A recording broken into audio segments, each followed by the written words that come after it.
My name is Sherry Osley. I am the training specialist for our Oklahoma State Department of Education Child Nutrition programs. Today, as far as whole grain rich training, as far as professional development is concerned, you're going to get half hour of professional development in the key area of 2000, and the topic is going to be 2200. The objective of this training is to help sponsors of our child nutrition programs better understand how to credit foods in the grain component of the meal pattern. One of the questions that always comes to mind is, why do we eat grains? Eating grains, especially whole grains, provides health benefits. People who eat whole grains as a part of a healthy diet have a reduced risk of some chronic diseases. Grains are an important source of many nutrients, including complex carbohydrates, several B vitamins, thiamine, riboflavin, niacin, and folate, and minerals, iron, magnesium, and selenium. Whole grains. First, we're going to talk about what is a whole grain. What do we mean when we use the word? Whole grains consist of the entire cereal grain, seed, or kernel, after removing the inedible outer husk or hull. The kernel includes the starchy endosperm, the fiber-rich bran, and the nutrient-rich germ. Usually, the grain kernel is cracked, crushed, flaked, or ground during the milling process. A finished grain product is considered a whole grain if it contains the same relative amounts of bran, germ, and endosperm as the original grain. Whenever we use certain words for whole grain, the word whole listed before a grain, for example, like whole corn. The words berries and groats are also used to designate whole grains, for example, wheat berries or oat groats. Rolled oats and oatmeal, including old-fashioned, quick cooking, and instant oatmeal. There are a list of things considered whole grain, but this list is not all-inclusive. Amaranth, cracked wheat, crushed wheat, graham flour, whole wheat flour, millet flakes, whole durum wheat flour, whole white wheat, brown rice, bulgur, whole grain barley, whole corn, whole wheat pasta, quinoa, and oats. But keep in mind, this is just kind of a list that I comprise that you may have, there are more items, and it's not all inclusive. Now, there are three categories of grain ingredients: whole grains, enriched grains, and bran or germ can be used to meet the enriched grain requirements in child nutrition programs. Now then, something that's fairly new that I thought I might mention to all of you is the corn masa dough. These corn products using corn treated with lime may be used in meeting the whole grain rich criteria, provided that the manufacturer meets the requirements to include in your meal plan. Now the next thing is, let's define what whole grain is according to the Food and Nutrition Services. Whole grain rich, and it's WGR, is a term designated by FNS to indicate that the grain components in a product are at least 50% whole grain, while the remaining ingredients are enriched. This term only refers to FNS criteria for meeting the grain requirements. The term is not found on product labels and should not be confused with the Food and Drug Administration whole grain health claim. And we all have kind of seen that health claim. They have them, the little orange and black label. So just please don't get that confused with it as far as we are concerned. Identifying whole grain rich products. What is it that you really need to look for? First of all, you can look for a CN label, and they'll always have it listed in ounce equivalent grains. Or you can look for the manufacturer's product formulation statement. Or you can look for specific FDA approved health claims. You can also look at the ingredient list, and you can also look at the weight and the ingredients. Now then, there is oftentimes, unfortunately for all of us, careful misleading terminology. So it's careful label reading is important because the packaging for grain products can be misleading. When a grain name such as corn or rice is listed in the ingredients statement without a descriptor such as whole corn or brown rice, the product may not be whole grain. Manufacturers also use terms in their product names or label that make a product appear to contain a significant amount of whole grain when it does not. The chart on the next slide includes some common misleading terms found on product pages. Products with these terms are typically not 100% whole grain and do not contain much whole grain.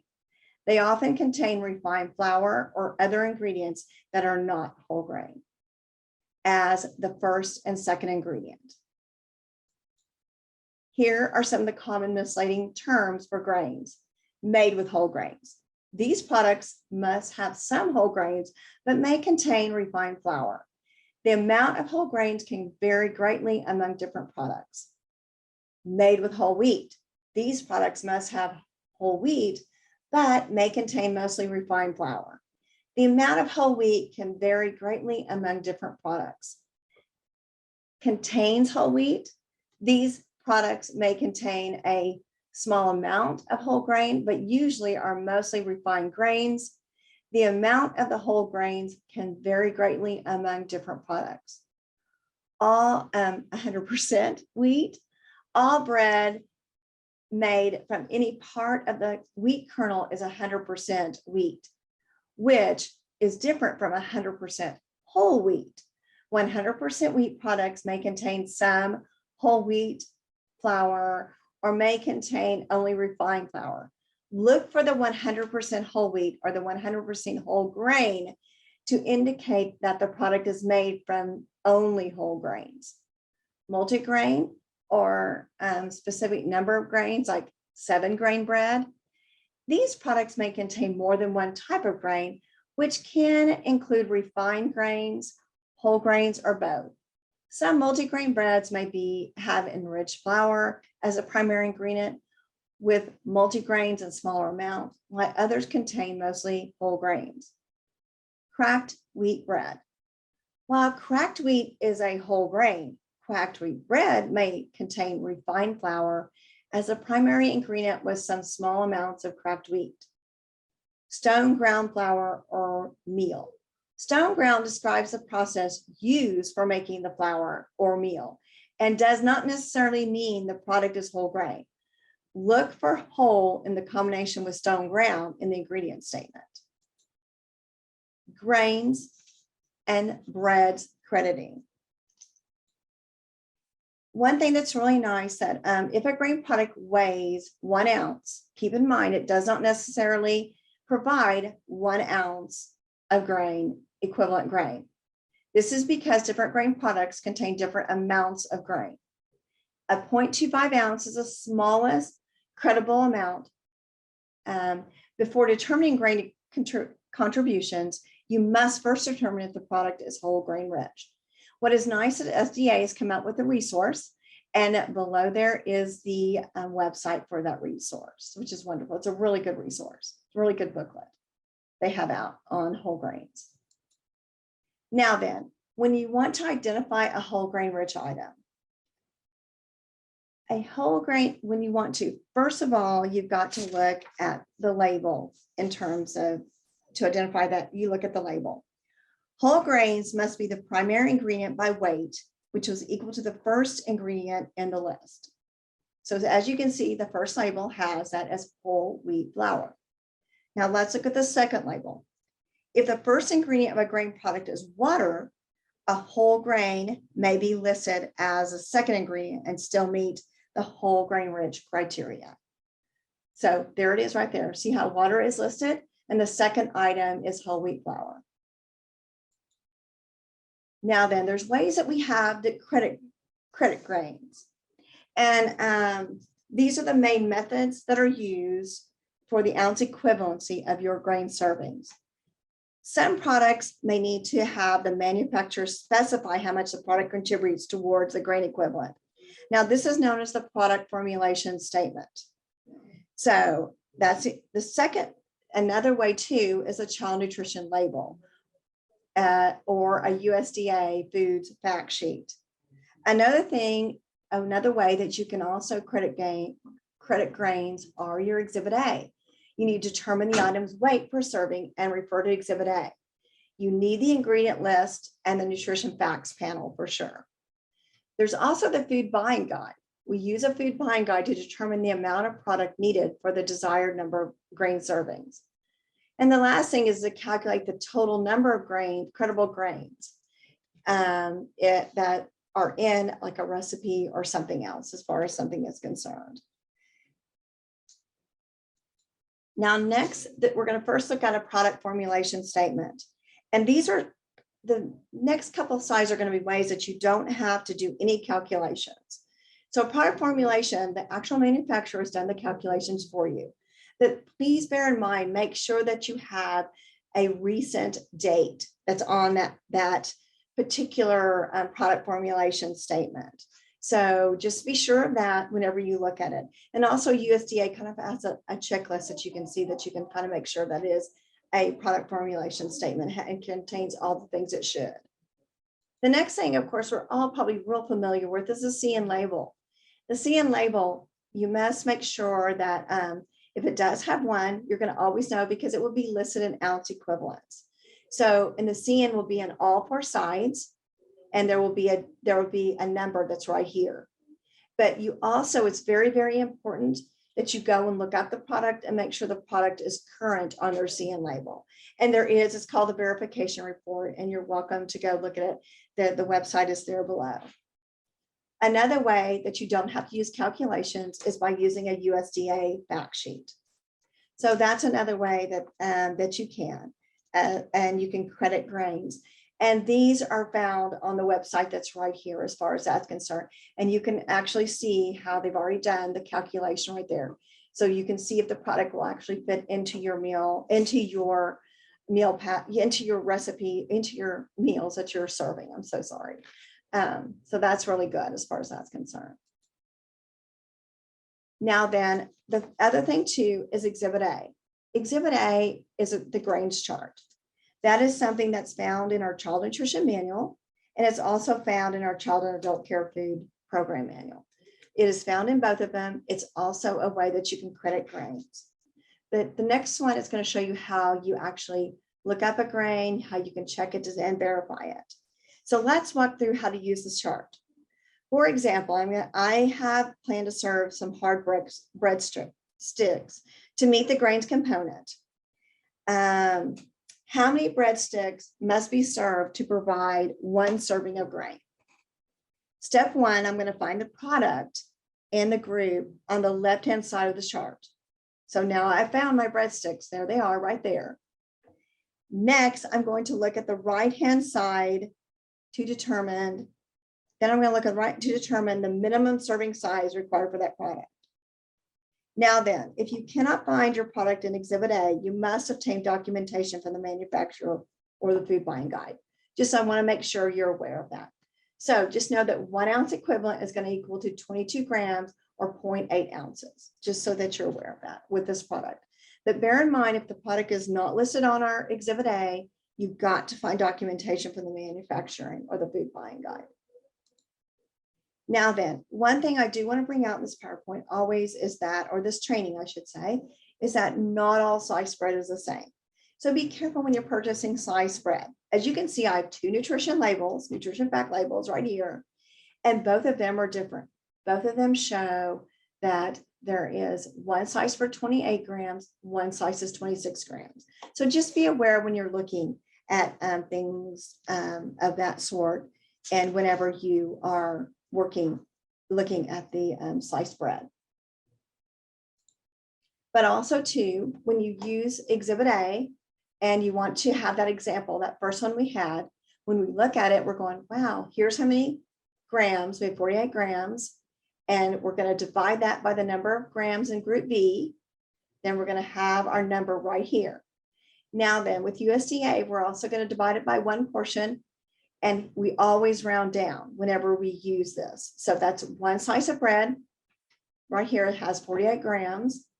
We're going to divide it by, because we looked in group B and it showed that it was 28 grams. That's what we're going to be dividing it by. Then we're going to go to our ounce equivalents of grain. It's going to be this, do not round it. And then you go right over here. You're going to divide it by the portion size because you want 1 slice. And as you can see, it's going to be 1.5 ounce equivalents, just so you're aware of that. Now then, if you use that corn mess up product, this is, I mean, with a whole grain corn product, that is the hard shell corn tacos. Just once again, use your calculator. You're going to say, oh my goodness, this is going to be 32 grams. So we notice that it's located in group B. It's going to be 28 grams for the 1 ounce equivalent. So we're going to also go over here to our ounce equivalents of grain. It shows that it divides out to be 1.43 for ounce equivalent. Well, we only want 1 portion of it. So it's going to show up to be, when we divide that by 1, it's going to be the 1.143. But remember, with USDA, we always round down when it comes to our grains. Next, we're going to look at our food buying guide. The food buying guide is a wonderful guide that USDA provides. And serving data by the number of grains, servings, or by volume. What's nice is you also find the same information as Exhibit A has. You also find additional grain products, which is nice. You also have a grain section, which will give you ounces and grams. And what's nice is this particular tool, or this particular guide, has a website tool and an app that's available. So that's really nice as well. Now then, when you open up your food buying guide, you need to go ahead and you want to go toward your, you want to open it up. You want to look at the food items search is what you want to do first. Once you do that, you want to click on your Exhibit A, because that's very important that you want to go into the Exhibit A. And I'm sorry, I should have showed you on the last one, but it's right there, right underneath it. You click on Exhibit A. Now then, you want to make sure that you enter your product. Do you see where it says enter a product? That's where you go to right there. Now then, once you've entered your product in there, you want to go ahead and you want to click this. There's a search bar. Does everyone see the little search bar? You want to type it in.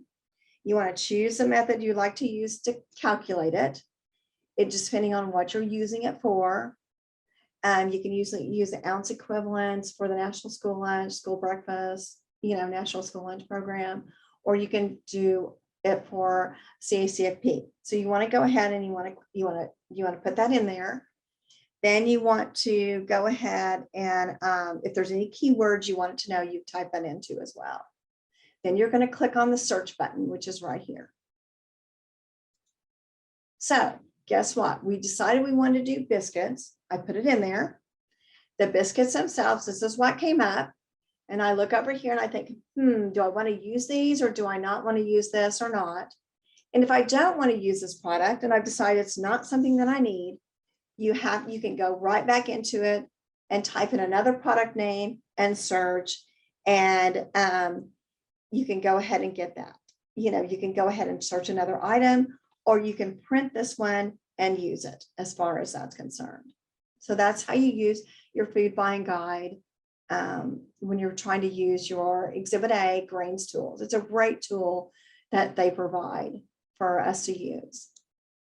Now then, when it comes to recipes, and oftentimes people have recipes that they use, you've got to be able to go in there and look at the total weight of the whole. You've got to go ahead and look into your recipes as far as the recipe method is used to determine whether the total weight of whole grain ingredient meets or exceeds the total weight of non-whole grain ingredients, flour and water. And as you can see in this recipe, it is going to. So it should be, okay as far as that's concerned. So let's go on and let's do a calculation of one. And what I did was I pulled a maple bread recipe. And first of all, we're going to identify the information we need. So here we go. Here are our grain components. Now we're going to look at flour. It's all-purpose enriched. And then we're going to look at flour that's whole wheat. So we're going to have to figure out, how much there is, as far as that's concerned. So let's go ahead and let's calculate that out. I'll show you how to do that. Okay, first of all, we have to go to our conversions in the food buying guide. We want to make sure that we do that. The chart is found in the food buying guide and what you should use to convert a recipe to make sure you're serving enough grain. So there it is right there. But if you notice something about this chart, it's done in grams. And the thing of the matter is, most of the time you're going to have recipes that have it in ounces. So this is your conversion to convert it from ounces to grams, just so that you're aware of that. Okay, in our recipe, we had a yield for 80 portions. When it came to enriched all-purpose flour, we had 10 2/3 ounce. But when it came to the whole wheat flour, we had 1 pound plus 5 1/3 ounce. So what we have to use in our conversion factor is the number of pounds and the number of ounces. And so just before we do anything further, notice that they're different and that we've got to convert these from ounces to grams to see if they fit into our meal pattern and fit into what USDA would like for us to have for our children. So here you go. Here's how we calculate it. First of all, I'm going to work on the enriched all-purpose flour. It was fairly easy to do because it's 10 2/3 ounce. Of course, we wanted to convert that fraction to a 0.6667. So we multiply that 10.6667 times 28.35 grams, and that's going to equal 302.40954 grams. We do not round at all. Keep that in mind. You want to not round until we actually put it into a different formula here in just a few minutes. So now then we've got to look at we're going to look at our whole wheat flour. Now we have a pound of that. Remember in our chart, it showed that 453.6 grams per 1 pound will turn into grams. So now we have 453.6 grams. So now then we have to look at also too, but we're sitting there, we've got a few ounces over there. So we convert that 1/3 ounce to 0.3333, and then we also multiply it by the 28.35 grams because we want to convert it over to grams. So now with USDA, we have this big total of 907.285 grams of grain. So when we go to when we're going to calculate, we're going to convert the grams into ounce equivalents because that's the way we like to see them as far as that's concerned. So you've got this 907.2085 grams. You're going to divide it by 16 grams because that's what it's going to be in the bread area. You're going to take those ounce equivalents. You're going to take that 56.701. That's what's going to multiply out to be. You're going to take your portions per recipe, which is your yield, which is 80. You're going to divide that out. Now keep in mind, you're going to end up with 0.71, but always remember USDA rounds down. So it's really only a half a grain serving, ounce equivalent. What's nice about the food buying guide is there's actually a worksheet that's going to show you how to do this. It's going to have it all there for you to be able to utilize it and put it together in terms of that. And always keep in mind that it's going to have you round down, but it is kind of nice that you have that food buying guide worksheet. Now then, let's go over a slight grains review. We're going to talk about what we've gone over today. All grain products served must be credited based on per ounce equivalent standards. 1/4 ounce equivalent or 0.25 ounce equivalent is the smallest amount allowable to be credited toward the grain requirement. And there are several methods to determine creditable grains. So be sure to keep all your documentation. I can't say that enough. Keep all your documentation. If you calculated it, or if it's a product formulation statement, it's a CN label, or it's a USDA specification form, keep all those. Make sure you keep your method that you have used to calculate that grain. And also just always keep in mind that not all grains or items are alike. So be very careful when you calculate your grains or you use them with your menu. Thank you everyone so much. I'm so glad that you are here. If you have further questions, please, you can contact your program specialist or you can contact us with child nutrition programs. Thank you so much, and I hope you have a fantastic day. Bye-bye.